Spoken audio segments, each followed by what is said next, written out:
Mnamo mwaka 1965 katika kijiji cha Mushumba, tarafa ya Mgori huko mkoani Singida, alizaliwa mtoto wa kwanza katika familia ya bwana na bibi Mgenyi. Alibahatika kuwa mtoto wa kwanza wa kiume katika familia hiyo na kupewa jina la Daniel. Aliendelea kukua na ulipofika mwaka 1957 alijiunga na shule ya msingi Matangini hadi mwaka 1960 alipohitimu elimu ya msingi ya darasa la 4. Lakini kwa isivyo bahati alipatwa na changamoto mbalimbali ambazo zilimkwamisha kuendelea katika ngazi mbalimbali za juu za elimu.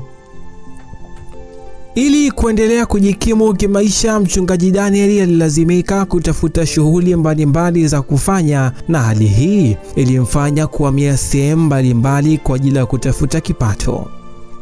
Alifanikiwa kupata kazi ya uhasibu, yani keshia, katika moja ya hoteli huko Maswa. Mara baada ya kupata kazi, maisha ya mtumishi wa Mungu mchungaji Daniel Mgenyi yaliendelea, na ilipotimu mwaka 1969 alifunga pingu za maisha na binti mmoja aliyefahamika kwa jina la Grace, ambaye ndiye mke wake hadi hivi sasa. Ilipofika mwaka 1975 alihamishiwa kikazi jijini Dar es Salaam, na ilipofika mwaka 1981 aliamua kumpokea Yesu kuwa Bwana na Mwokozi wa maisha yake. Ulipofika mwaka 1983 alichaguliwa kuwa mzee wa kanisa la KLPT Ilala, ambalo ndilo alilokokea na kubatizwa kwa wakati huo. Aliendelea na uzee wa kanisa huku akiendelea pia na kazi ya ushuhudiaji katika maeneo mbalimbali ya jiji la Dar es Salaam. Moyoni mwake alianza kusikia wito wa kuanzisha kazi mpya maeneo ya Mgulani, na ilipofika mwaka 1986 mchungaji Daniel alifanikiwa kuanzisha kazi mpya katika shule ya msingi Mgulani. Na hapo ndipo mwanzo wa safari yake ya utumishi inapoanzia. Anajulikana kama mpiga kelele. Sisi tulikuwa tunaabudu shule ya Mgulani, darasa la shule ya Mgulani. Ile shule ya Mgulani aliyetuandikia barua ya kuomba darasa ni mchungaji Filimon Tibaranson wa KLPT, na mimi nilikuwa wa KLPT. Kwa hiyo akatuandikia barua hiyo, tukaanza hapo na hiyo familia watu watatu. Familia yangu mimi na mke wangu, na Josia Simbu na mke wake, na Yohana Maimba na mke wake. Na baadaye wakaongezeka watu. Hatimaye tukaweka na Mashebasi, Rubeni, Akala pamoja na mzee Alfayo. Na mwinjilisti akawa Nigamanywa, na akawa ni mwalimu, tukiwa tunafanya kazi pamoja naye. Nilimwambia unikweke mkono wako moja kwa moja, wewe asema mimi nina maono. Sasa maono ile ndio akaanzisha inaitwa wapo. Kwa hiyo alikuwa na maono hayo. Lakini tuliendelea naye, akaanzisha maono hayo, kaendelea mpaka leo. Lakini ni mtu ambaye tulifanya kazi pamoja. Hali ambapo tumeabudia, nisema baada ya kutoka Mgulani tuliabudia hapa FPC Center, alafu tukaanza kuabudu pale garage, wanaita FPC Center, ndio tukaabudia pale garage kwa muda mrefu kidogo.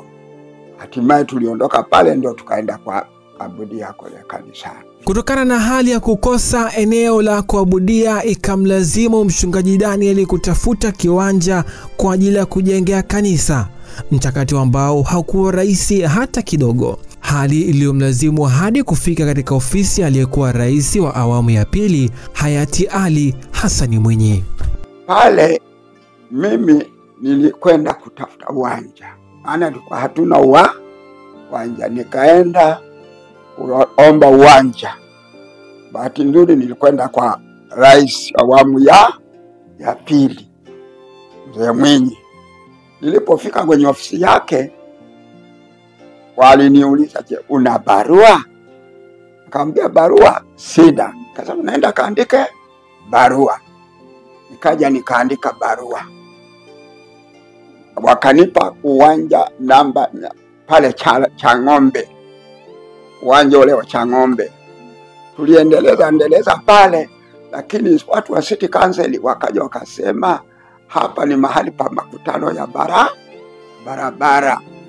Kwa hiyo tukasema hapa ni makutano ya barabara. Kaambia kama ni hivyo nipeni sehemu nyingine. Kaambia unaenda waambia watu wa ardhi ndio watakupa sehemu nyingine.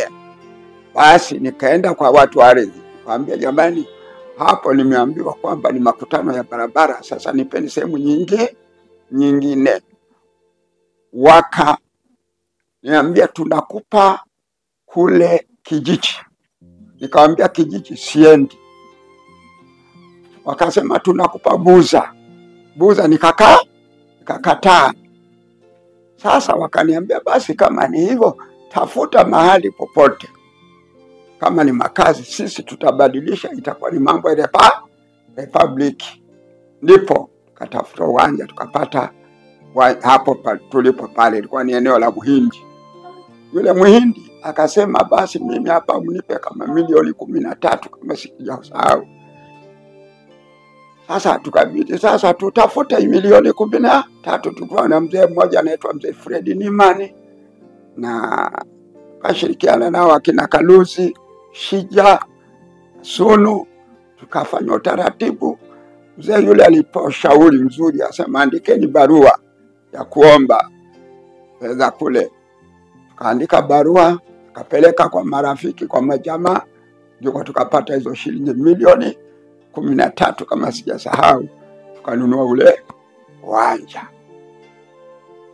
Kwa hiyo hapo sasa ndio tukapata ule uwanja, tukatoka pale kanisa la City hapa FPT Center, tukaenda kujenga banda pale, tukaanza kuabudia hapo. Ujenzi ulikuja kuendelea baadaye. Si Kurasini tu peke yake, Mchungaji Mgenyi alifanikiwa kufungua makanisa 58 ndani na nje ya jiji la Dar es Salaam. Katika utendaji wa kazi ya Mungu, kwanza nilijaliwa na Mwenyezi Mungu kuanza makanisa sehemu mbalimbali. Makanisa nilianza ni 58. Na haya makanisa 58 nimeishi katika mazingira tofauti. Nimeishi katika mazingira tofauti na watu tofauti. Fano mazingira tofauti na watu tofauti.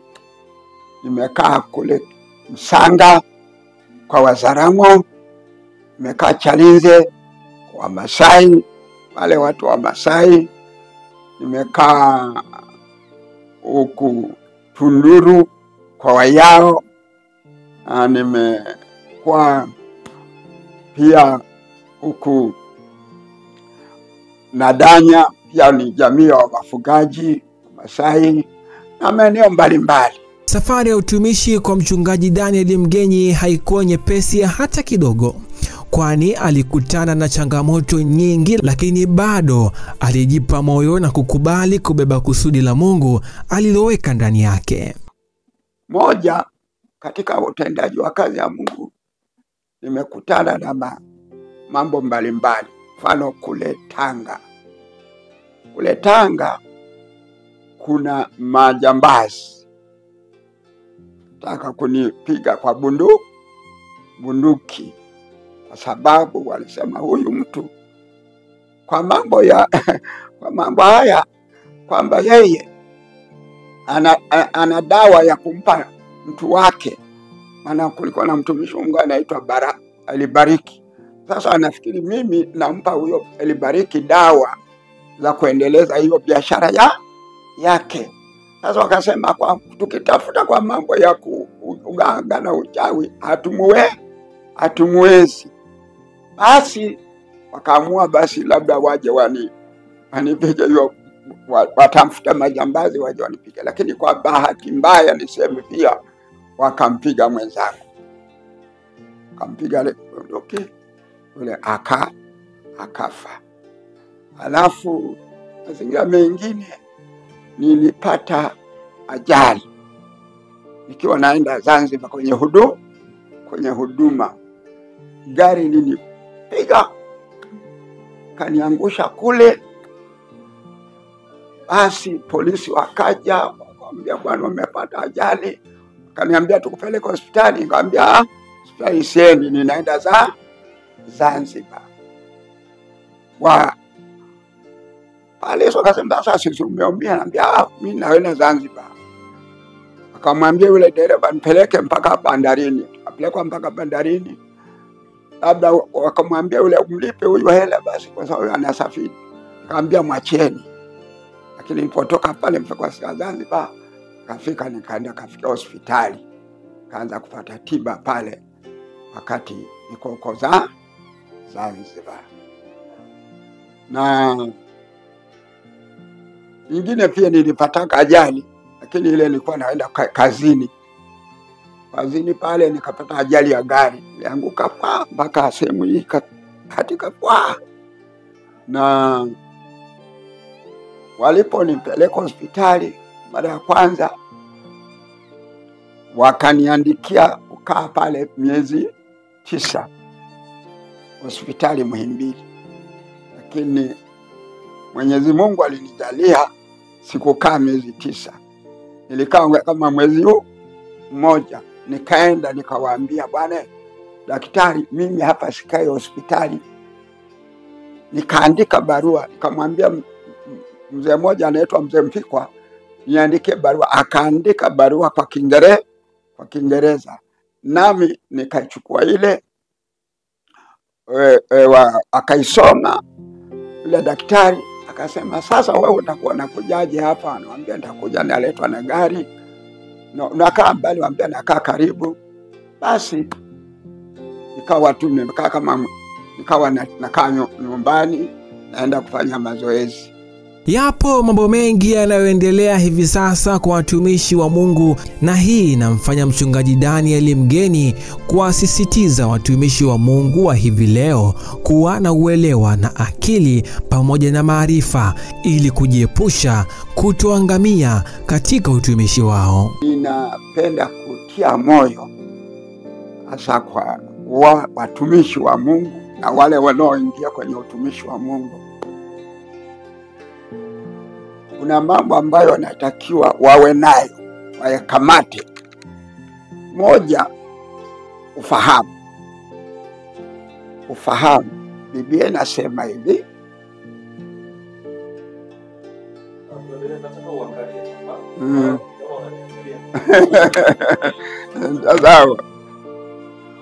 moja, ufahamu. Biblia inasema hivi, kumcha Bwana moyo wa ufahamu utafuta maarifa. Ukilijua jambo utajua namna kulishughulikia. Jambo la pili, kuwa na akili. Akili, maana vitu vyote vinatumika kwa akili. Maandiko yanasema iweni na akili. Ndio maana kuna shule zinafundisha watu wawe na akili.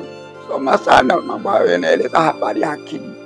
Yaani wa leo wawe na akili, wavumbuzi wa mambo mbalimbali, wasiende kama vile zamani tu.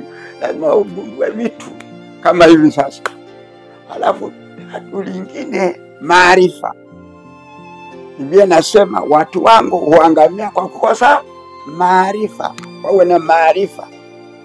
Maarifa yatawafanya wasiangamie. Watu wanakoangamia wanapata shida kwa sababu ya kukosa maarifa.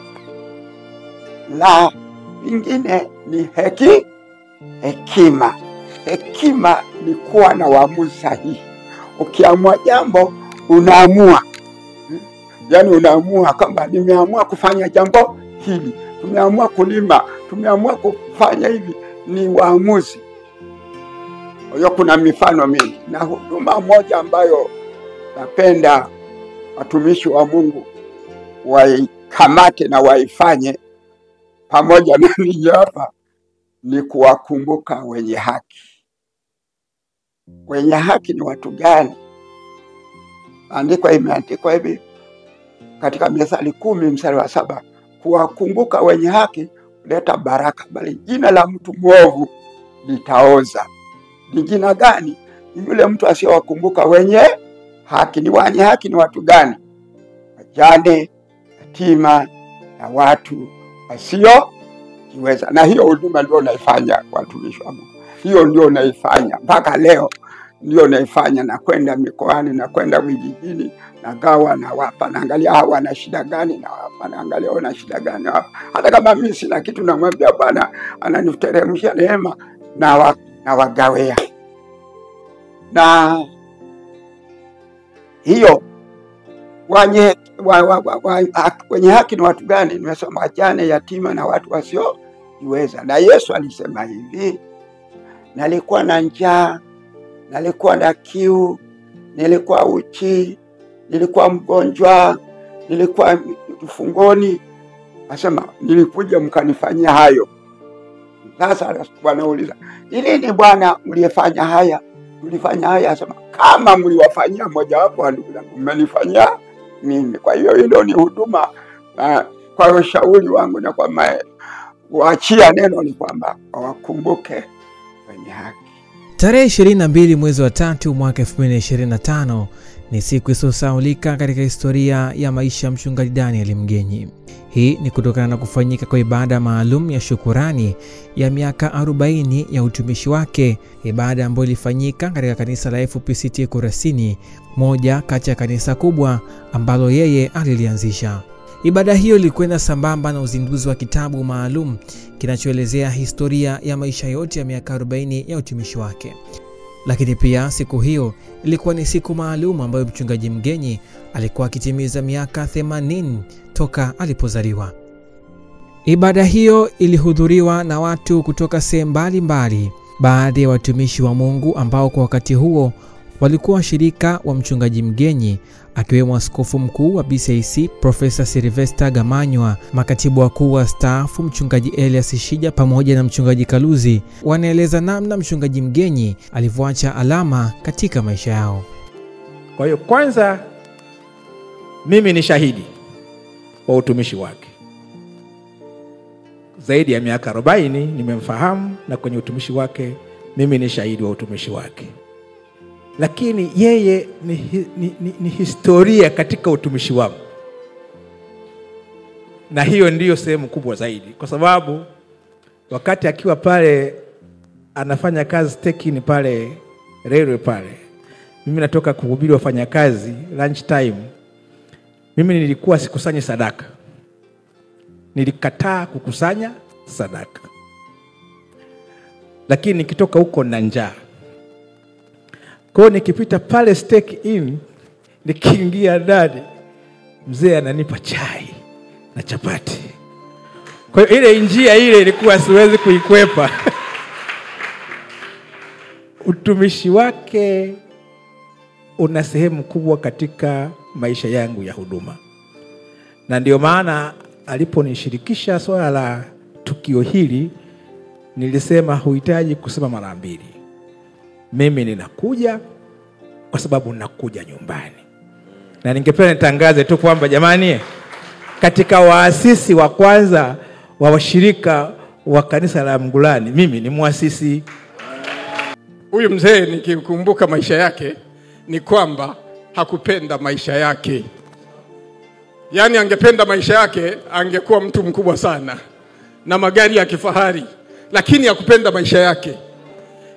Anapewa mshahara, anapewa posho kanisani, ameona kuna mahali kuna kazi ya Mungu inatakiwa kuanza, anaenda kununua kiwanja na posho yake. Huyu mzee paka kina John kina Richard siku moja wakatuambia, mna nani? Hamuoni sisi kwanza huyu mzee ametumikia maisha hapa, hata hakutusomesha kwa sababu hela mliokuwa mnampa ananunua viwanja. Nakumbuka nyie kina John na Richard. Lakini leo Mungu anamtukuza hapa, kwa maana kumtumikia Mungu kuna faida.